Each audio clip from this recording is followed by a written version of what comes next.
Hello बच्चों, कैसे हैं आप। आई होप आप बहुत मस्त होंगे, प्रसन्नचित होंगे और खुश होंगे। आज मैं कक्षा 3 पल्लव हिंदी पाठ्य पुस्तक से पाठ 14 ईद आपको समझाने जा रही हूँ। ये एक छोटा सा त्योहारों के ऊपर निबंध है। आई होप आप इसे ध्यान से सुनेंगे।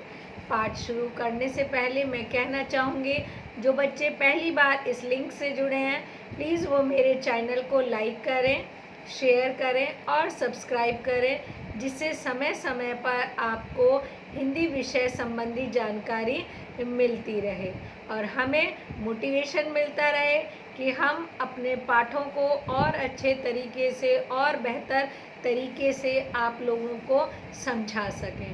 तो बच्चों, शुरू करती हूँ। पाठ 14 ईद।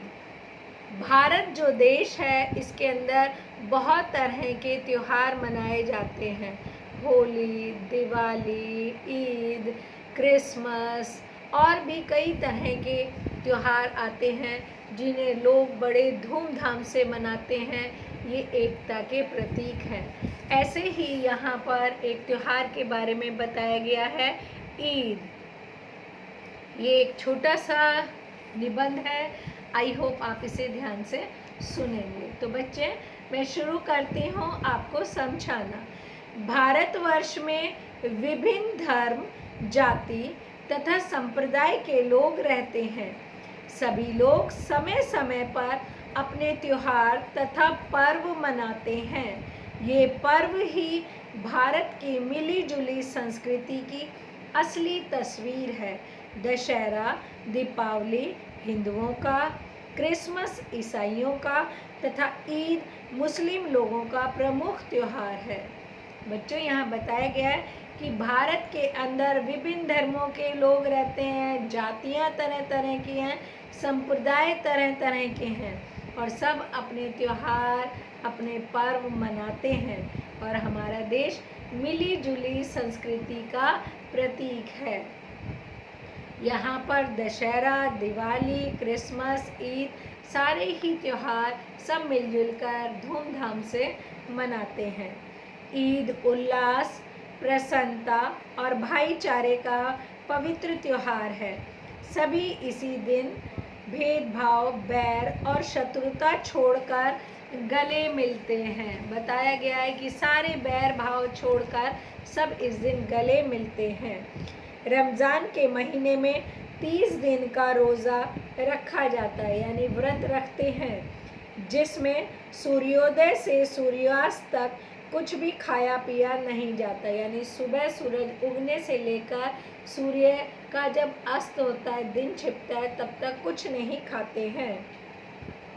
इस 30 दिन के रोज़े के बाद अरबी महीने शवाल की पहली तारीख को जब चाँद नज़र आता है, तो बच्चों बड़ों सभी में ईद की खुशी फैल जाती है। यानी उस दिन ईद का चाँद निकलता है।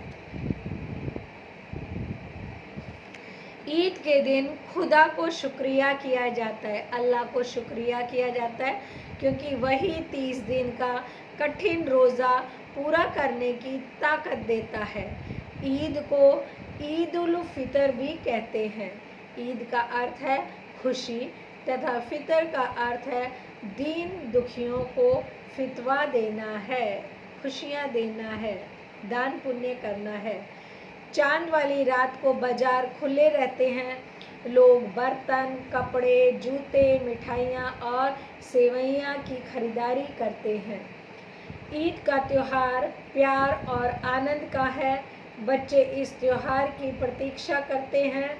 बच्चे रोज़े तो नहीं रखते, पर नए नए कपड़े पहनकर, सिर पर टोपी लगाकर, घर के बड़ों के साथ सुबह होते ही ईदगाह जाते हैं। नमाज़ पढ़ने के लिए ईदगाह जाते हैं। जैसे हिंदू लोग मंदिर जाते हैं, ऐसे ही मुस्लिम लोग ईदगाह जाते हैं।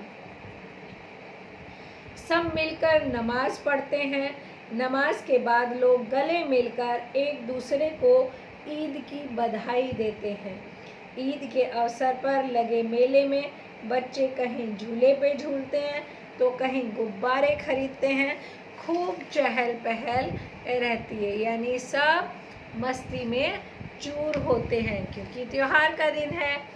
घरों में खूब पकवान बनते हैं, पर ईद का असली आनंद सेवइयाँ का है। इस दिन हर घर में सेवइयाँ जरूर बनती है। बच्चों को ईदी दी जाती है। ईदी में बड़े अपने छोटों को कुछ पैसे उपहार स्वरूप देते हैं।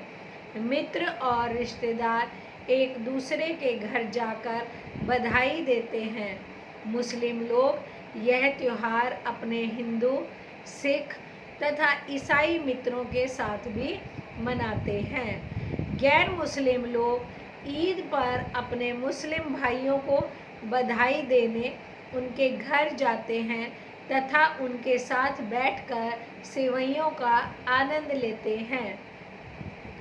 ईद वास्तव में खुशी, सादगी, भाईचारा और आपसी सौहार्द का त्योहार है। यह पर्व इंसानों को सदाचार का पाठ पढ़ाता है। पर्वों को आपसी भाईचारे और सौहार्द के साथ मिलजुल कर मनाना चाहिए। यानी त्योहार हमारे जीवन में भाईचारे और प्रेम का संदेश लाते हैं। एक बार इस पाठ के शब्दार्थ करते हैं। पर्व यानी त्योहार, उल्लास यानी प्रसन्नता, खुशी, बैर यानी दुश्मनी, रोज़ा यानी व्रत, शुक्रिया धन्यवाद, फितवा यानी दान, ईदगाह ईद की नमाज पढ़ने की जगह, ईदी ईद पर दिया जाने वाला उपहार, गैर यानी दूसरे, सौहार्द यानी मेल मिलाप। आई होप ये निबंध पाठ 14 ईद आपको अच्छे से समझ में आ गया होगा। एक बार आप पुनः इसे सुने, पढ़ें और समझें, आपको समझ में आ जाएगा। ओके बच्चों, बाय, टेक केयर।